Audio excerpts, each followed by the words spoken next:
നമസ്കാരം.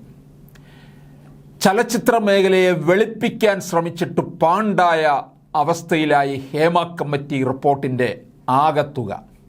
കേരളത്തിന് പുറത്തും രാജ്യാന്തര തലത്തിലും വരെ മലയാള സിനിമ ആഭാസന്മാരുടെയും പെണ്ണുപിടിയന്മാരുടെയും ആവാസ കേന്ദ്രമാണെന്ന് വരുത്തി തീർക്കാൻ മാത്രമാണ് ഹേമ കമ്മിറ്റി റിപ്പോർട്ട് പ്രയോജനപ്പെട്ടുള്ളൂ എന്നാണ് ആക്ഷേപം. ഇതിനേക്കാൾ ഉപരി മലയാള സിനിമയിൽ അവസരങ്ങൾ ലഭിച്ച നടിമാരെല്ലാം പ്രമുഖർക്കൊപ്പം കിടക്ക പങ്കിട്ടവരാണെന്ന നിലയ്ക്കായി കാര്യങ്ങൾ. അഭിനയശേഷി ഇല്ലെങ്കിലും അവസരമില്ലാത്തവരെല്ലാം പതിവ്രതകളും അവസരം ലഭിച്ചവരെല്ലാം മോശക്കാരും എന്ന പൊതുബോധം സൃഷ്ടിക്കപ്പെട്ടു. ഫലത്തിൽ മലയാളത്തിലെ വനിതാ താരങ്ങളുടെ അഭിമാന സംരക്ഷണത്തിനായി രൂപീകരിച്ച കമ്മിറ്റി റിപ്പോർട്ട് കൊണ്ട് വനിതാ താരങ്ങളെ തന്നെ പച്ചയ്ക്ക് അപമാനിക്കുന്ന സ്ഥിതിവിശേഷമാണ് ഉണ്ടായത്. കൂടുതൽ അവസരങ്ങൾ ലഭിച്ച ഒട്ടേറെ നടിമാർക്ക് തലയുയർത്തിപ്പിടിച്ച് നടക്കാനാവാത്ത സാഹചര്യമാണിപ്പോൾ ഉണ്ടായിരിക്കുന്നത്.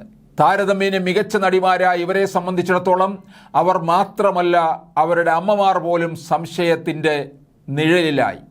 അഭിനയം ഒരു പാഷനായി കൊണ്ടു നടക്കുകയും മികവ് കൊണ്ട് മാത്രം മുൻനിരയിലെത്തുകയും ചെയ്ത ഒട്ടേറെ നടിമാരെ അപമാനിക്കാൻ ഹേമ കമ്മിറ്റി റിപ്പോർട്ട് ഉദ്ധരിച്ചുകൊണ്ട് സമൂഹ മാധ്യമങ്ങളും വാട്സാപ്പ് ഗ്രൂപ്പുകളും കൂട്ടമായി പറന്നിറങ്ങിയിരിക്കുകയാണ്.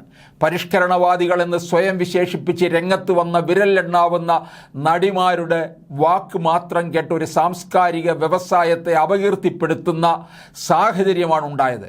നടിയെ ആക്രമിച്ച കേസിൽ പ്രതിരോധം തണുപ്പിക്കാനായി സർക്കാർ രൂപീകരിച്ചതാണ് ഹേമ കമ്മിറ്റി.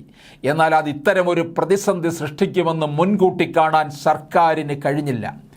കലാവിഷ്കാരത്തിൽ നിയമത്തിന് പരിമിതിയുണ്ടെന്ന പ്രാഥമിക പാഠം ബന്ധപ്പെട്ടവർക്ക് അറിയാതെ പോയി. ഇനി ഇതിൽ നിന്ന് സർക്കാരിന് മാറ്റം വരുത്താൻ പോകുന്ന പല കാര്യങ്ങളും, സംസ്ഥാന സർക്കാർ എല്ലാ വർഷവും ഏർപ്പെടുത്തുന്ന അവാർഡ് പോലും ഇനിയും ചോദ്യം ചെയ്യപ്പെടേണ്ട ഒന്നായി മാറിയിരിക്കുകയാണ്. ജനങ്ങളുടെ നികുതി പണം എടുത്ത് ഈ പുങ്കവന്മാർക്ക് കൊടുക്കുന്ന അവാർഡ് നിർത്തലാക്കേണ്ടിയിരിക്കുന്നു എന്നുള്ളതാണ്. ഈ താരപുങ്കവന്മാരെ ഇനിയും മലയാളക്കരയ്ക്ക് ചുമക്കാൻ കഴിയില്ല.